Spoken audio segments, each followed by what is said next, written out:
The following program is brought to you by Pizza Productions.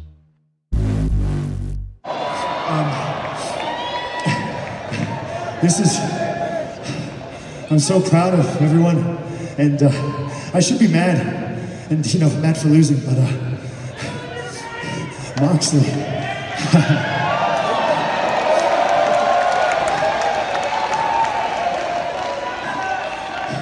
I'm not gonna thank you, Chris.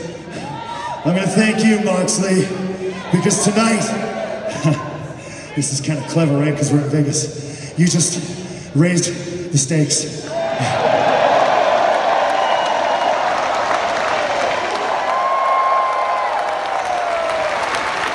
This right here is for everybody who was told they couldn't, who was told they are less than. None of us are. Mediocrity loves company, and that is not us. This is all elite wrestling. You are all elite wrestling.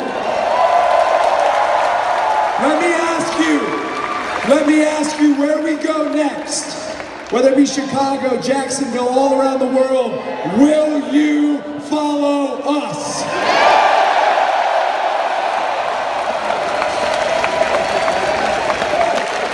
And I give you my word, Matt, Nick, Hangman, Brandy, Dana, Kenny, we will never, ever, ever let you down.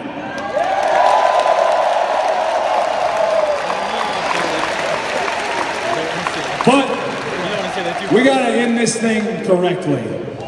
Sorry, Kenny, broken nose and all. You have to tell them goodnight. Hold up. But guys, you've been loud all night. I need you to get as loud as you've ever been in your life.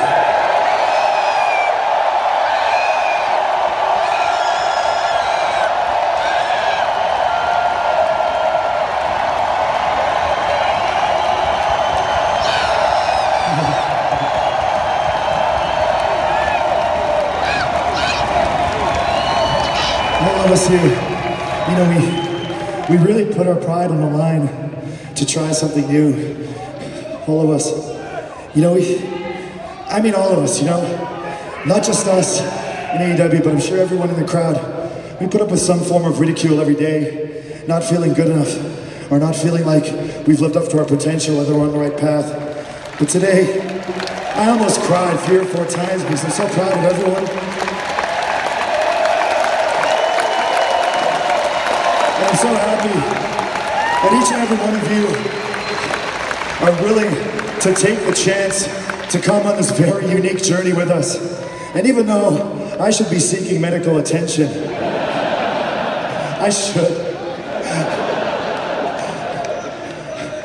Cody put me on the spot, and so I guess I must bid you adieu.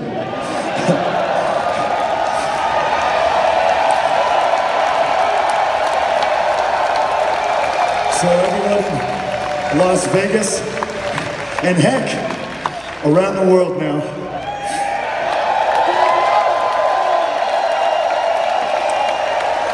Goodbye, smooch, and good night. Bye.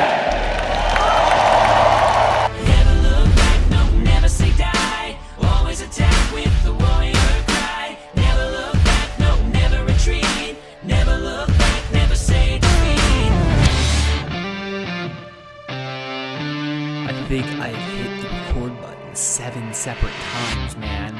This opening will just not go away, man.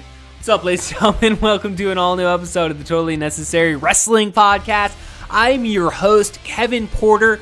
Welcome to the post-show, guys. AEW held their very first event, Double or Nothing, live from Las Vegas. This evening, I spent the 4 or 5 hours that was between the post-show and the end of the main show. I was a little afraid that they were going to have a bunch of technical difficulties throughout the whole night. I did have technical difficulties, but that's because of BR live. You sons of bitches. I'll get to that in a moment, dude. But just coming out of this show, tonight took me back to a time of when I was a kid. And it truly feels like WWE has competition that is on the same level as them. And again, not saying that this is a straight competition like, war fucking Monday Night War fucking bullshit. No, this is just truly they are presenting an alternative to what WWE is presenting. And dude, can we not just get the TNT show now? Like I don't want to not see this on a weekly basis. Like, and I guess that's kind of, obviously very first show and whatnot. I don't even care if it's on a weekly basis. Like, if it's one show a week, I'm only having to watch one show compared to like 3. Come on, dude. Like a 2-hour show compared to like, fucking 5 hours of, you know what I mean? I don't know, dude. Like WWE, dude, like, we've said it before. I've been saying it all these weeks, man. It's just there's a little bit of an oversaturation within the market, man. And for the amount of television they have to fill on a weekly basis, it just becomes to be just too much. And now we have this nice little pretty toy coming out, AEW, fucking Kenny Omega, the Young Bucks, Cody Rhodes. Just what they presented tonight was just, You have your nice, apple pie over here with WWE. Well, hey, we had some really good peach pie tonight, okay? So, I don't know, man. Just kind of let's just go ahead and we'll break down the fucking cards, say what we thought about the matches. But, like I said on the episode on Friday, I was really excited for today. Like, I was really excited. Like, my day was pretty much centered around this show here tonight. So, I think a lot of people purchased this show on the BR app through, whatever device that we have. I did it through my iPhone.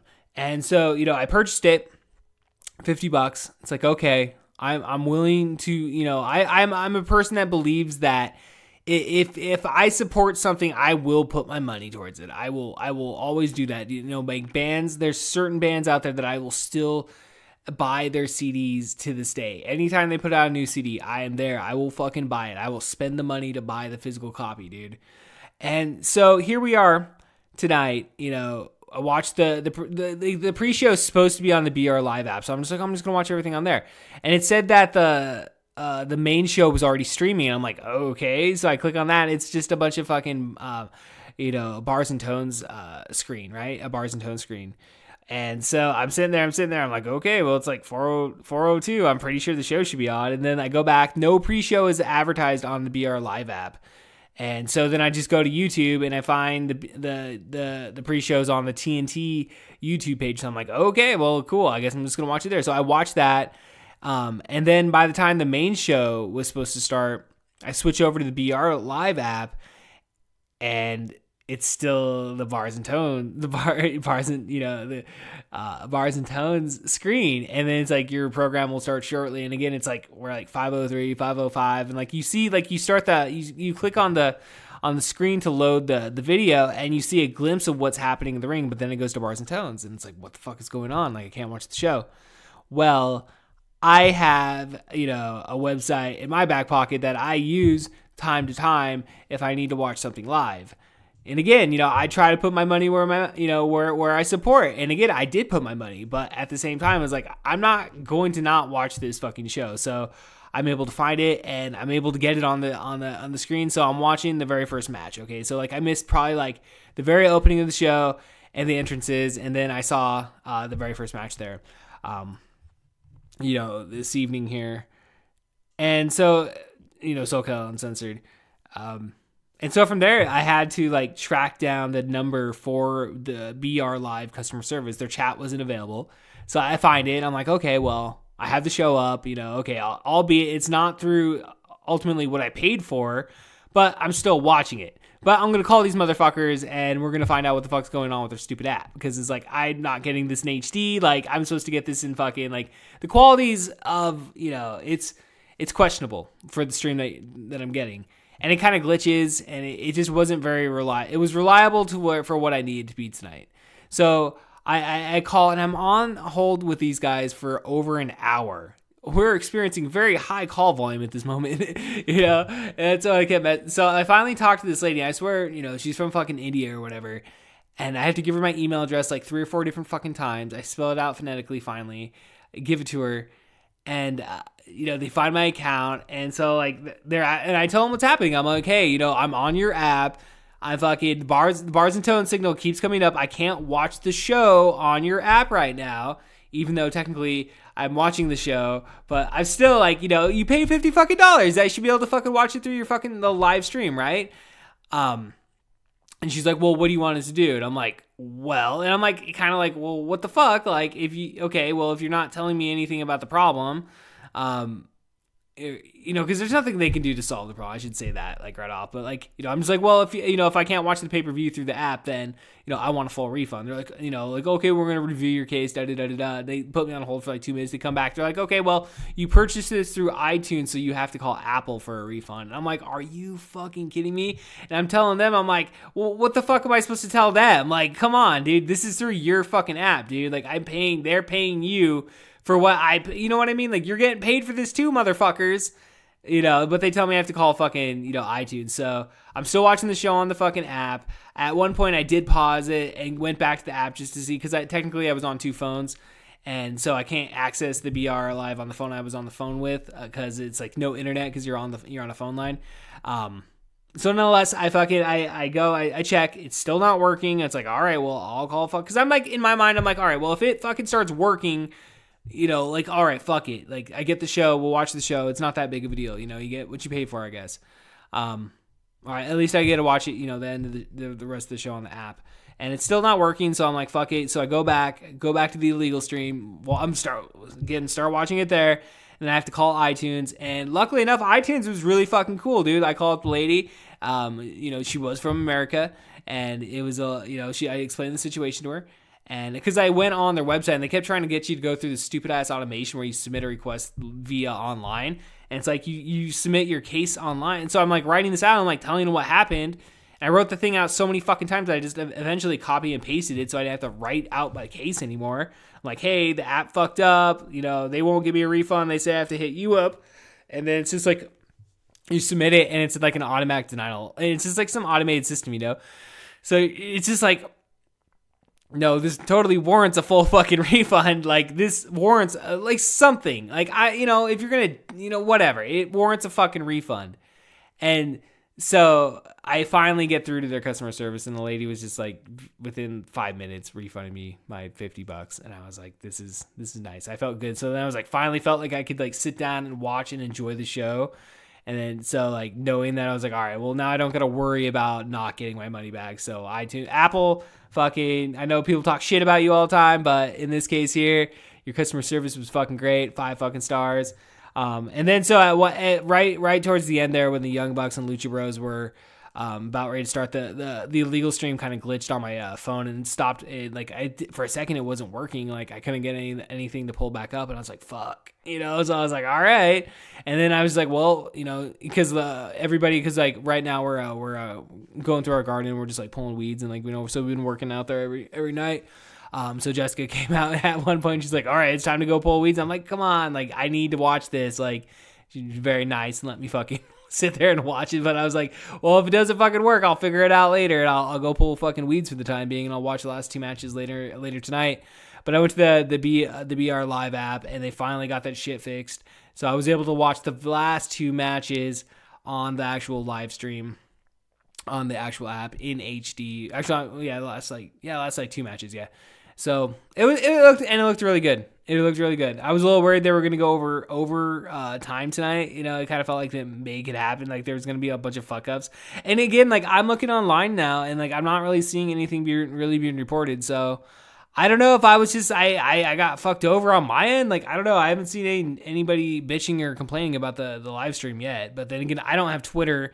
I'm not on social media, so maybe I should check out, Twitter and see if there's any complaints on there. But nonetheless, hey, fucking iTunes refunded me my money back, so, yeah, I don't know, whatever, dude, so it's a win-win situation. So, all right, guys, so let's just go ahead and run down the fucking show here. So we had 2 matches on the pre-show. We had the 21-man Casino Battle Royal. Match only went 16 minutes. Obviously, Adam Page is your entrant number 21. He drew the Joker card. Last eliminating MJF. yeah, dude, this was fucking really, really good battle royal, I thought, dude. I mean, you had Glacier, you had Billy Gunn in there, and I'm not even going to try and name all the names of everybody in there, because obviously not every single person I was well versed in. I think that on Friday, that was kind of one of the main points that I had. That is like, I love the fact that I don't know who most of these people are, that these are all brand new people to me. So it's like, it's really exciting in that sense. Like Jungle Boy really stood out to me. Joey Janela, fucking Luchasaurus. I thought I've seen Luchasaurus in fucking Ring of Honor before, but damn, seeing him in, I don't know, there was something different about seeing him on Double or Nothing compared to the fucking, Ring of Honor shows that I'd seen him on. I'm trying to think of MJF, dude. Like, it fucking gold star of the night, dude. Like, whatever. Like, that guy is fucking money, dude. Like, later on the evening when they got to that fucking belt presentation, he came out, like, dude, promo of the night at least, dude. Like, I don't know, man. That guy's gonna make a lot of money in the in the wrestling industry. I don't know if he ever goes to WWF or not. But nonetheless, like, MJF, dude, like, that guy is pure fucking money. But Adam Page, I mean, he will go on now, we know, to face the winner of the Kenny Omega Chris Jericho match that was to take place as the main event later on in the evening. We saw Kip Sabian take on Sammy Guevara. Sammy Guevara is a fucking douchebag. This match went 10 minutes. Kip Sabian, dude, I'm a fan, dude. I'm a fucking fan of this guy automatically. It's just, he was really good. I thought the match was pretty, fast paced. It was a good cruiserweight match, lightweight match. Enough said, dude. Like, I want to see more of Kip Sabian, that's for sure. So here we kicked off the main portion of the show, and this is where, like, I missed the entrances and whatnot, and the opening of the show here. But SoCal Uncensored took on Strong Hearts, which is Seema, T-Hawk, and El Lindemann. SoCal Uncensored picks up the win here in 13 minutes and 40 seconds. Pretty standard 6-man tag match here, but it felt like it was more. You know what I'm saying? Like, it was more of like an indie 6-man tag match, because like everything about the wrestling tonight felt like it was above like the formulaic bullshit that you see in WWE. Because like, as good of wrestlers as WWE wrestlers have, like, it's pretty fucking formulaic. Not saying that this wasn't formulaic, but at the same time, it felt different. Like, it just felt different. We saw a fatal 4-way match. Britt Baker taking on Nyla Rose and Kylie Ray. Brandy Rose came out and introduced fucking Awesome Kong into the match. So Awesome Kong has signed with AEW, so that's pretty exciting. Always been a big fan of Awesome Kong. Kylie Ray is kind of fucking annoying, dude. They showed her in a pre-tape backstage with the two librarian characters, and fucking Kylie Ray, I don't know, dude. Like, she's supposed to be like the bait. Like, not saying she's Bailey, but I mean, like, she's over happy. She's always like, she's smiley. I don't know.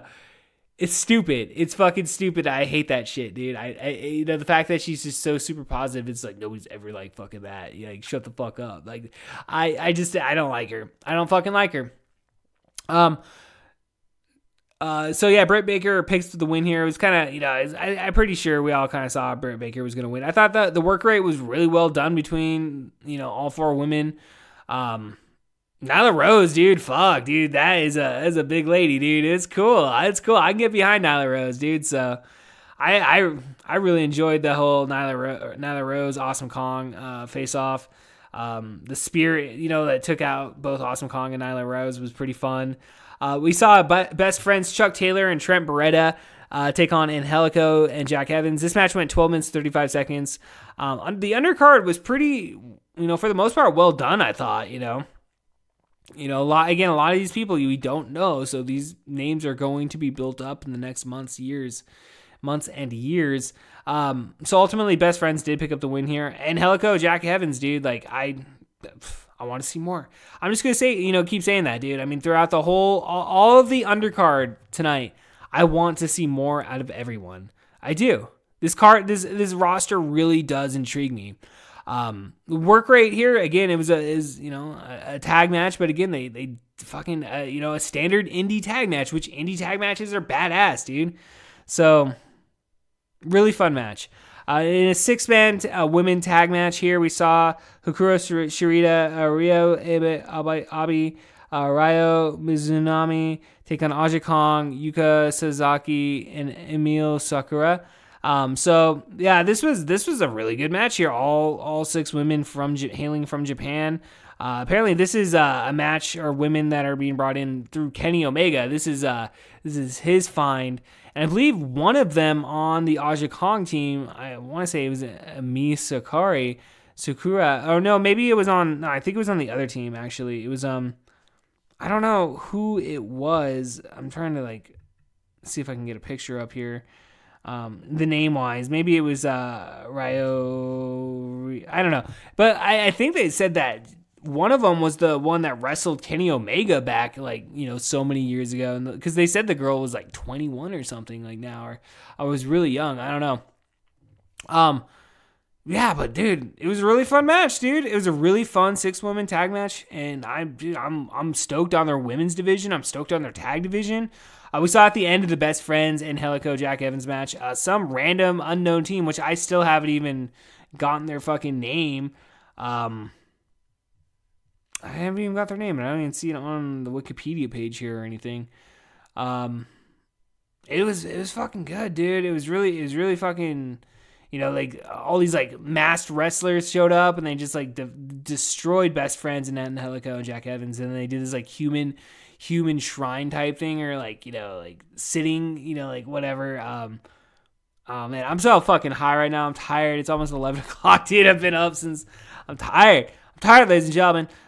So yeah, whatever, dude. The whole undercard was really good. Fucking Cody versus Dustin Rhodes. Holy shit, dude. This match went 22 minutes and 30 seconds.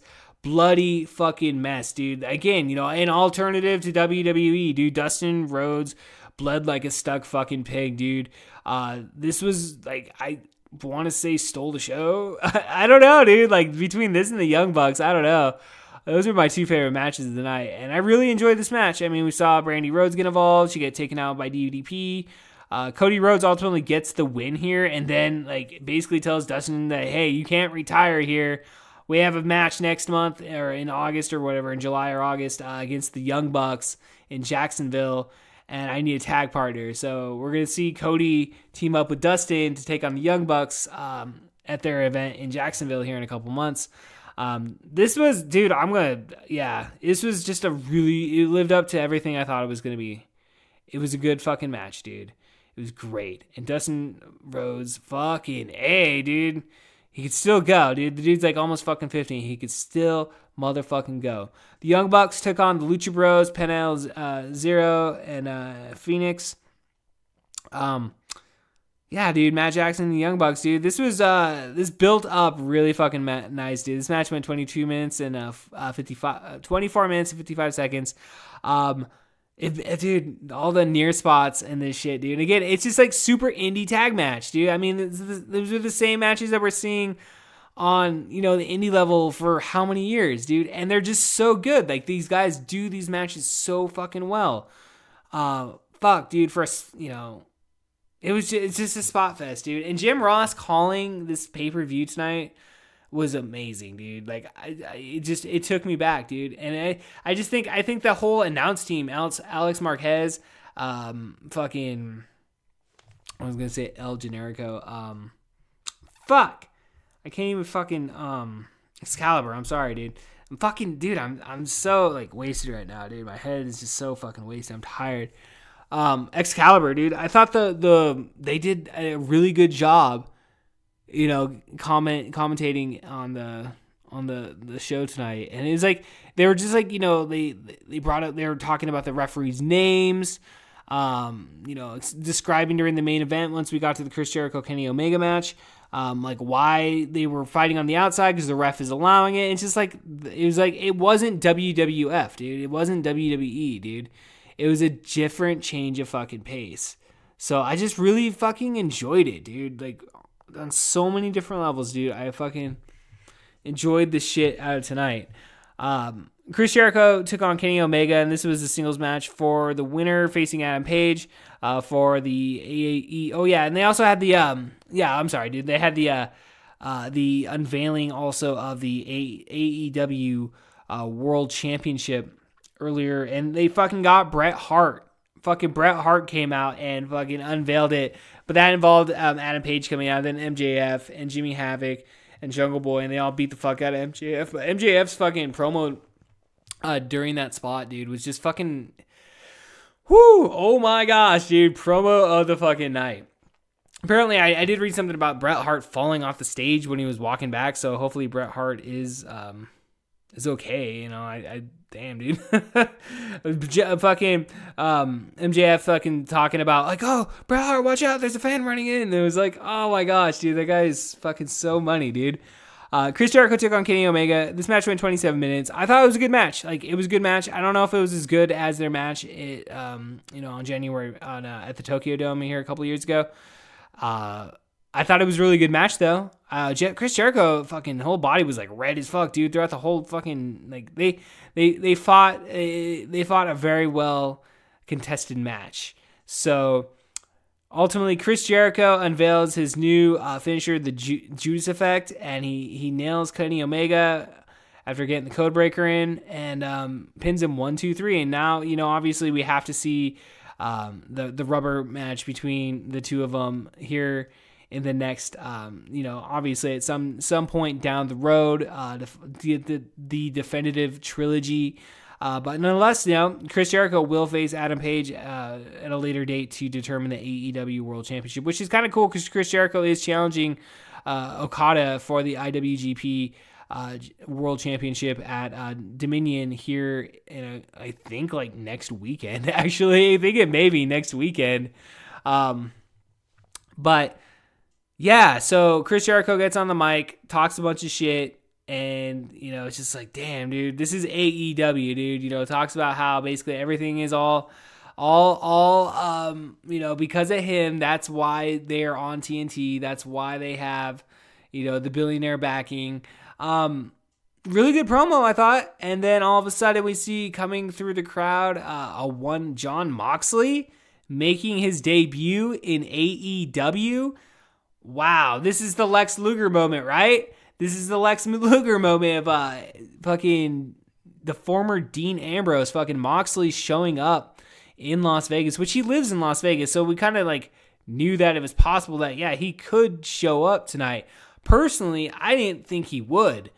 I honestly thought, I was like, after the send-off that they had, like with him, leaving WWE, it was like, there's no way he's going to go wrestle for the competition. There's like, he's probably going to want to take some time off. Like he's going to want to, come up to Seattle, come to Defy. He's going to want to go to all the other little indie promotions across the United States, wrestle in front of, a couple hundred people.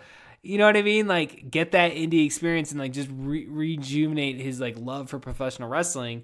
But, oh no. I was completely fucking wrong, dude. I was completely wrong in that sense because Jon Moxley is in AEW. So, he gets in the ring and he drops fucking...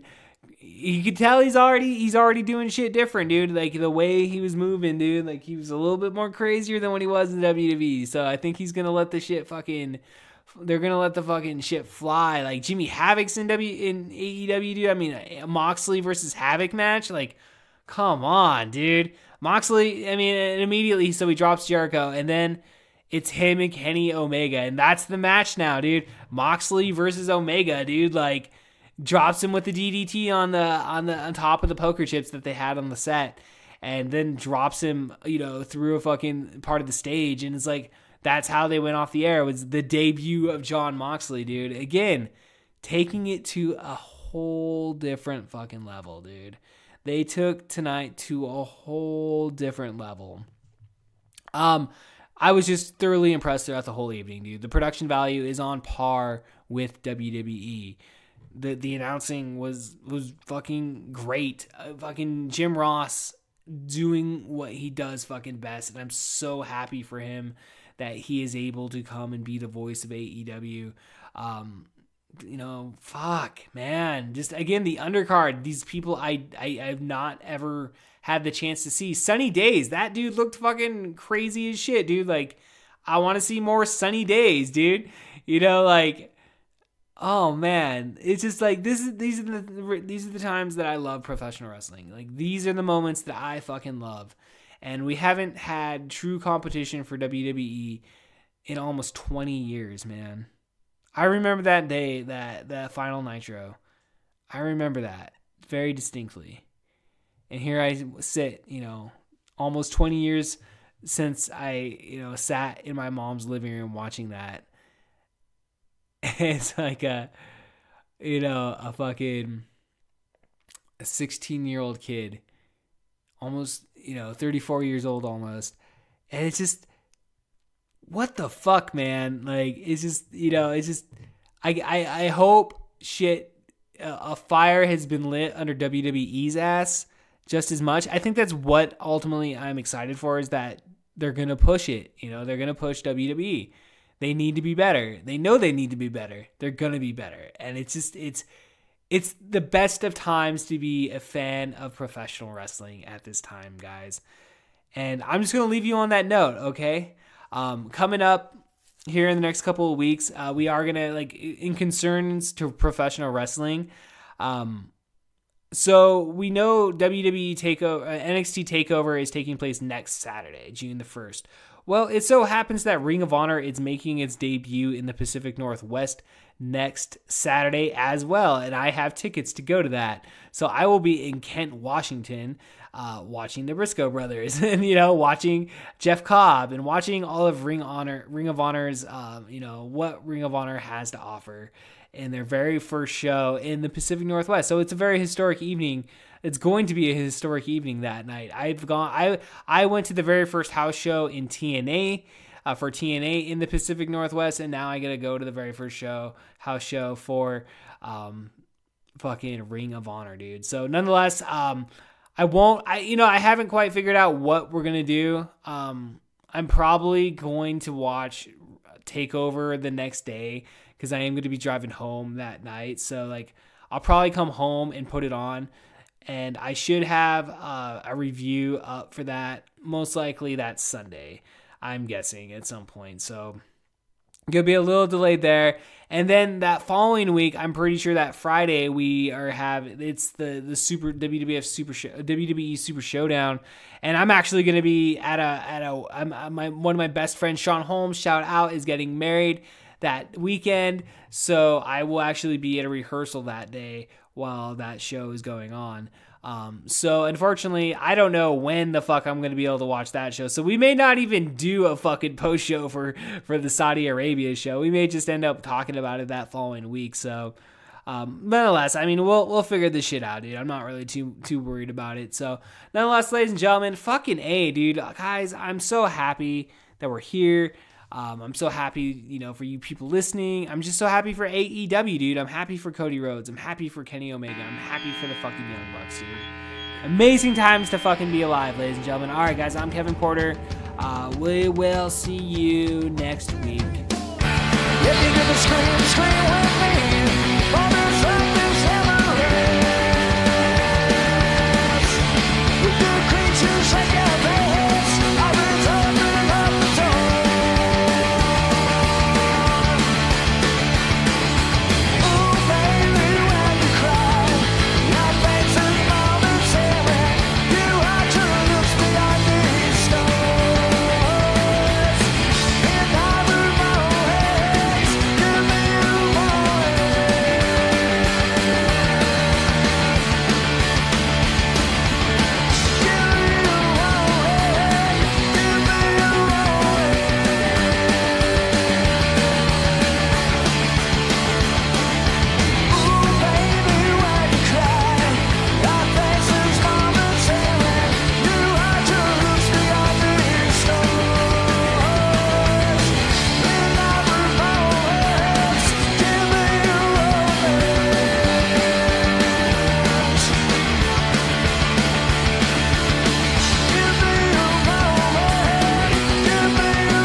Metal motherfuckers.